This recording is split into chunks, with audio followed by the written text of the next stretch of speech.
Operatsiyadan oldin nafas olishga qiynalardim, keyin yaxshi uxlamasdim. Keyin menga Bahodir akani tavsiya qilishdi. Keyin Bahodir akani oldiga keldim, tekshirib ko'rib, keyin operatsiyani tavsiya qildilar. Keyin men rozi bo'ldim. Operatsiya bo'ldim. Og'riqlarni sezganim ham yo'q. Operatsiya yaxshi o'tdi. Operatsiyadan keyin nafas olishga qiynalmayapman, uyqularim ham yaxshi bo'ldi.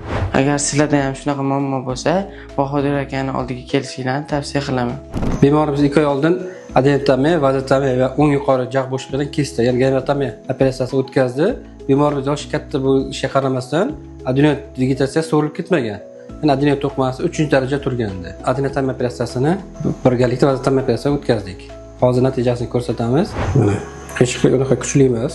Teginmalik burun to'sig'iga. Mana ko'rishingiz mumkin, chig'anoqlar juda ham kichraygan, nafas olish yelkan. Va orqasi ko'rsa adenoid to'qimasi ham yo'q. Nafas olamiz. Burun yo'li to'liq ochilgan.